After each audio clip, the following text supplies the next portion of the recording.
신학은 고루하고 능력이 없는 것이다. 신앙은 지식은 없고 열정만 있다라고 합니다. 이 두 가지를 꼭 나누어야 할까요? 지금 이 시대와 교회에 신앙과 신학의 조화는 꼭 필요합니다.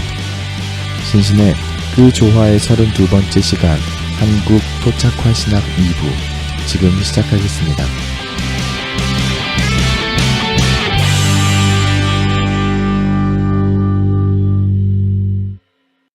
그러면은 그 토착화 신학의 첫 번째는 그 복음과 그 서구의 어떤 입고 있는 그 옷을 좀 분리시키는 작업부터 시작이 되는 그렇죠. 건가요? 예. 그러니까 그거를 근데 이제 서구 교회가 가르쳐 준 거예요. 그것도. 왜냐하면 서구 교회가 이제 네. 학문적으로 발전하고 그 다음에 서구 교회도 선교를 많이 하는데 피드백을 받잖아요. 네. 근데 작은 나라보다는 큰 나라에서 문화적 저항이 커요. 뭐 중국이라든가 인도 이런 이제 오랜 역사적 전통을 갖고 있는 나라의 복음을 전하면요, 그만큼 문화적 저항이 큽니다. 그렇겠죠. 네. 예. 그 저항이 크다는 얘기는 뭐냐면은 서구 선교사들이 미처 생각하지 못하는 어떤 신학적인 고민을 주는 거예요. 그래서 이제 그 토착화 같은 경우에도 인도라든가 중국이라든가 이런 문화적으로 이제 우수한 나라들이 피드백을 주는 거죠. 서구 선교사들한테. 그러니까 100%그 유동식 호칭은 어떻게 지어요? 교수님이라고 하면 돼요. 교수님의 100% 아이디어라기보다는 그 유학 갔을 때 이제 거기서 배우신 거를 한국으로 돌아오셔서 전맥시킨 거죠. 거라고. 근데 이제 그 서구 교회도 네. 사실은 그 토착화 논의를 자기들이 선교했던 교회에서 영향을 받는 거죠. 그렇죠. 네. 직접 가본 분들의 어떤 피드백을 통해서 그렇죠. 이제 예. 서구 교회도 선교를 오래 하다 보니까 토착화가 필요하다는 이제 인식을 어떤 사람들은 했을 거 아니에요. 네. 그러면서 그게 공론화되고 여기서 이제 정리할 건 이겁니다. 토착화 신학 논의는 1960년대 시작이 된다. 네. 그 전에는 이제 서구 신학을 소개하고 번역하고 이런 데도 이제 한국 교회가 여력이 부족했기 때문에 네. 60년대부터 토착화 논의가 시작이 되는데 주체는 어디냐? 대부분이 감리교 신학자들이에요. 네네. 그러니까 우리가 이제 보면은 신학대학마다 특성이 있잖아요. 네. 지금은 특성이 어떻게 보면 입학난이라든가 한국 교회가 침체돼 버려 가지고 대학이 자기 특성을 갖는 게 좀 어려워졌는데 네.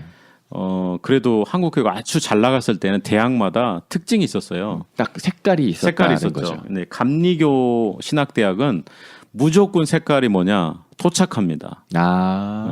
거기에 신학적 전통이 토착화로 이제 정리가 되는 거죠. 그거는 그 한국의 감리교만 그 색깔이었었던 건가요? 아니면은 해외도 같이 있었던 건가요? 한국이라고 봐야 될 거예요. 한국이요? 예. 그러니까 감리교 신학대학은 토착화 신학이다. 이거는 한국에서 형성이 된 거예요. 그거를 이제 유동식 교수가 시작을 한 거죠. 유동식 교수가 연대는 있었지만 이분의 어떤 신학적 배경은 감리교 계통이었기 때문에 그래서 이제 그 바톤을 누가 이었냐면요. 감신대에서 가르쳤던 윤성범 교수. 윤성범 교수님이 토착화 신학 논의를 확장시켰어요. 네. 그러니까 이분은 더 나갔어요. 한편으로 어떤 거냐면은 이분이 주장했던 것 중에 재밌는 게 하나가 있는데 당군 있잖아요. 네. 당군. 저희가 단군 왕검. 네. 환인, 환웅, 황검은 세 명의 신인데 네. 이 삼신 사상은 기독교 동방교회의 삼일체 영향을 받은 거다. 이렇게 과감한 신학적 주장을 펼쳤죠. 그래요? 예. 특이한데요. 이거 어떻게 반응해야 될지. 그러니까 우리나라의 어떤 당군 신앙은 네. 이제 그 삼신 사상은 동방교회 삼일체 영향이다. 이렇게 과감하게 토착화론을 전개를 한 거죠. 그러니까 어때요? 들어보니까? 이거 시대에는 그 연도별로 좀 대충 따져보면은 적절한가요? 그러니까 역사적으로 합당한 네. 논리가 있느냐 그런 네. 거죠. 그러니까 이제 윤성범 교수님이나 유동식 교수님이나 이렇게 학문하는 방법이 제가 요즘 느끼는 건데 저도 그분들에 대한 전문가는 아닙니다. 네. 그렇지만 이제 제가 개인적으로 생각하기로는 학문 활동을 좀 직감에 많이 의존하신 것 같아요. 감에. 네. 그러니까 뭐냐면 논리적인 어떤 실증이라든가 아니면 어떤 그 합리성, 네. 학문의 어떤 접합성을 갖고 연구를 한 결과로 딱 도출된다기보다는 감이죠, 감. 직감. 요게 저기로 이어지는 것 같아라고 해서 이제 주장을 펼치시는 그러니까 번쩍 떠오르는 네. 어떤 직감 같은 거죠. 동양 사람들 그런 게 능하잖아요. 특히 그 원래 사상가는 논리로 출발하는 사람이 드물어요. 그러니까 무슨 얘기냐면은 원래 그 학자라든가 선생들은 논리에 승부를 걸고 네. 그 선생들 그 학자들이 공부하는 진짜 종교적인 사상가라든가 철학가들은요 감에 많이 의존해요. 예를 들면은 거기 윤회가 된다. 네. 그래가지고 막 사람이 생로병사는 뭐 사람의 마음에 달려 있다. 이거는 인간의 네. 법칙이다. 그러면 그 과학으로 증명이 안 되잖아요. 증명이 안 되죠. 네. 전혀 안 되지만 상당히 사람들한테 설득력이 있고 네. 뭐 우리 기독교도 그렇잖아요. 많은 것들이 예수님의 어떤 논리가 체험에 바탕했다기보다는 어떤 사실 이제 하나님과의 교감 직감 같은 거죠. 네.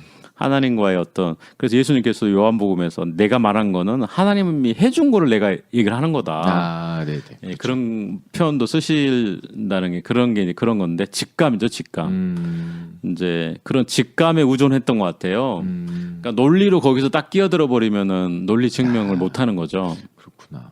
왜냐면 그거 딱 듣는 순간 표를 딱 놨을 때 이 연도가 잘 맞을까?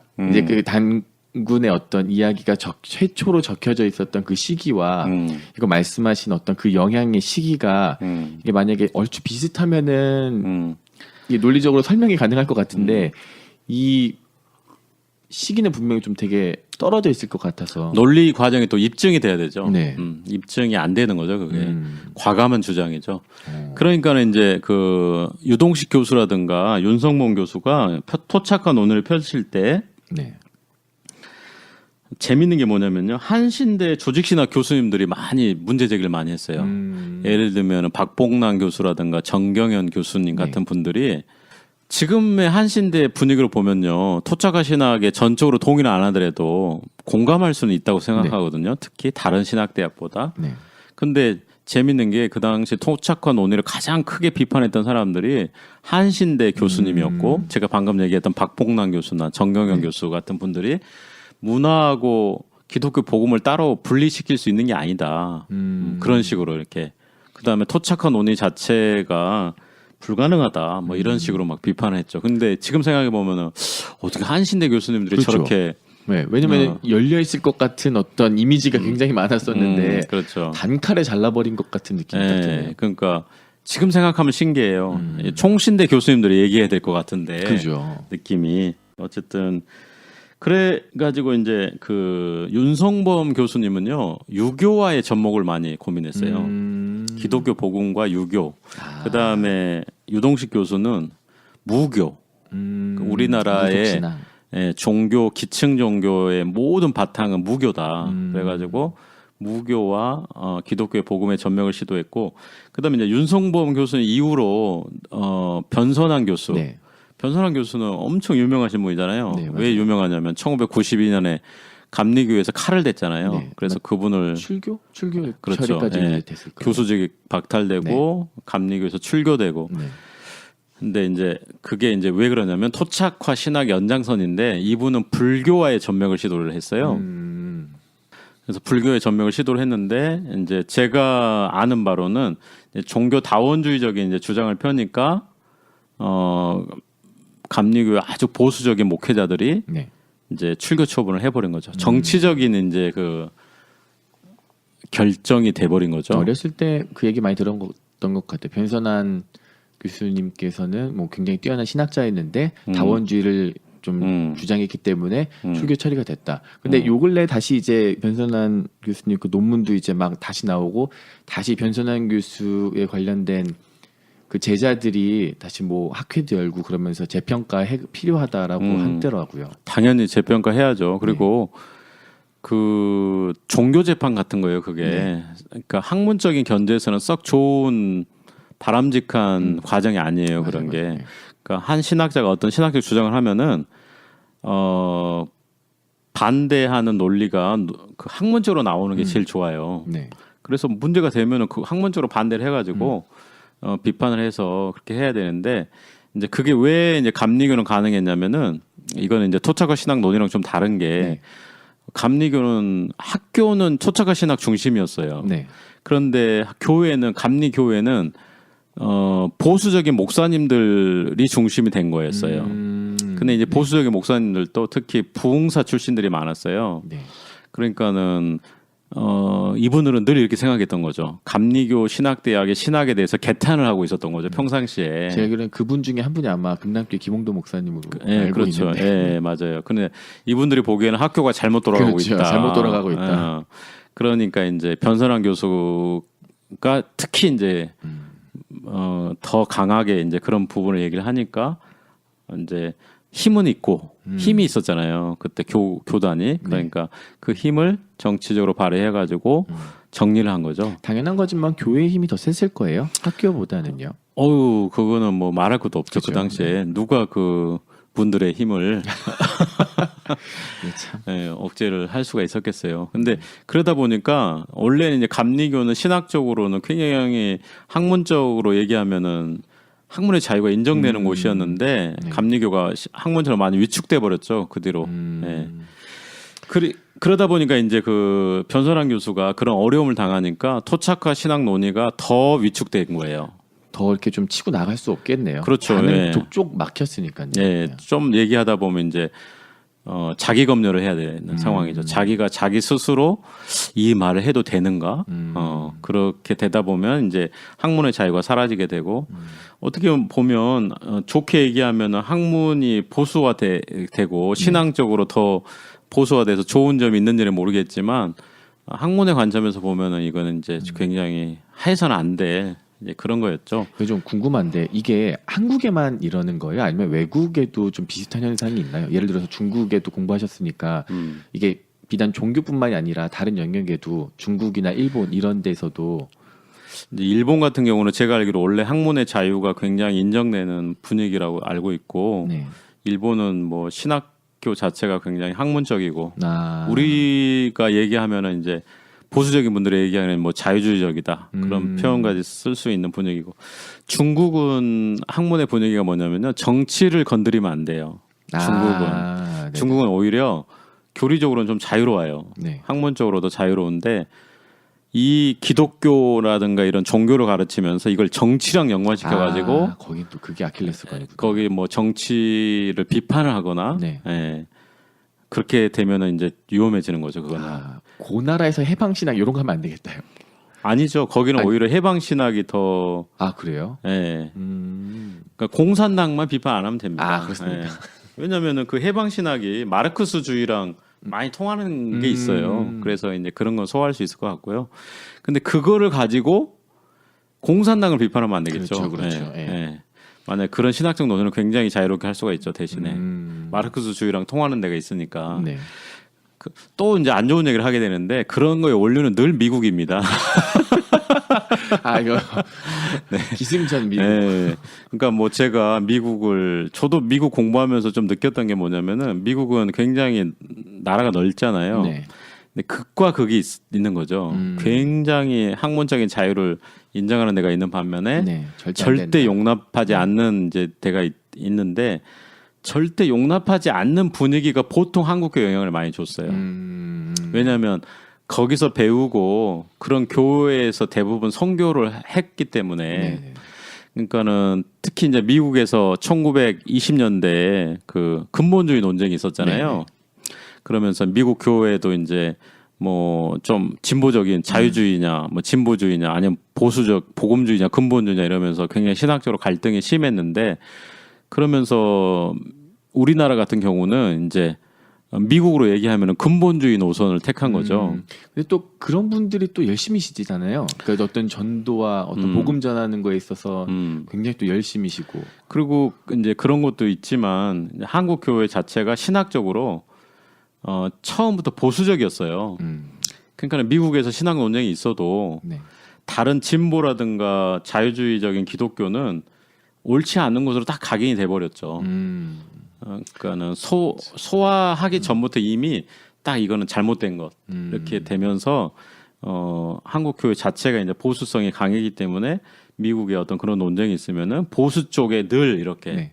공감하게 되는 그런 분위기가 있었고 어쨌든 그 감리교가 이제 그렇게 신학적으로 이제 좀 위축돼 버린 거죠, 뭐. 네. 예. 근데 그 감리교의 어떤 그런 복음주의적인 목회자들, 네. 예, 나쁘게 얘기하면은 근본주의적인 목회자분들이 미국 교회 영향을 받았지 뭐 어디 영향을 받았겠어요? 그렇죠. 다 미국 교회겠죠. 다른 곳보다. 예, 뭐 당연히 미국 교회의 어떤 분위기라든가 그 다음에 본인들이 이제 자라났을 때 어떤 그런 분위기죠, 사실은. 예. 그러면은 지금 감신대는 감리교 신학대학교는 이 토착화 신학을 다시 재평가하거나 다시 또 다른 부흥기를 맞아서 다시 연구하거나 이런 시도가 다시 좀 있나요? 아니요, 감리교는 어쨌든 토착화 신학 전통은 계속되고 있어요. 계속되고 예, 있습니다. 계속되고 있는데 제가 말씀드리는 거는 변선한 교수처럼 담대하게는 이제 못하죠, 당연히. 어느 선을 이제 지켜야 되는 거죠. 네네. 그리고 많이 위축되죠, 당연히. 예, 그러니까 변선한 교수님 이후로 토착화 신학은 많이 위축됐고 네. 한국 교계에서도 이제 토착화 논의가 많이 사라져 버렸죠. 그런데 어쨌든 그 전통은 계속되고 있습니다. 예를 들면은 이제 감신대 이정배 교수님, 네. 이정배 교수님 그런 논의를 계속 하고 있고요.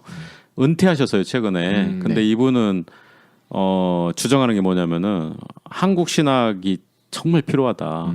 예, 그래서 이분은 이제 한국 분들을 많이 연구하세요. 예, 이용도 목사님, 김교신, 류용모라고 있어요. 네. 류용모는 이제 철학자라고도 볼 수 있고 사상가라도 볼 수 있고 또 한편으로 보면 기독교에도 발을 디디셨기 때문에 기독교에도 관계가 있고 뭐 함석헌이라든가 그러니까 어쨌든 좀 한국에서 미국 신학의 영향보다는 독자적인 신학과 사상을 펼치려고 했던 분들을 많이 연구하셨던 분이 이정배 교수님이고 이정배 교수님은 이제 줄기차게 평생 그 한국 신학에 대해서 얘기를 해오셨죠.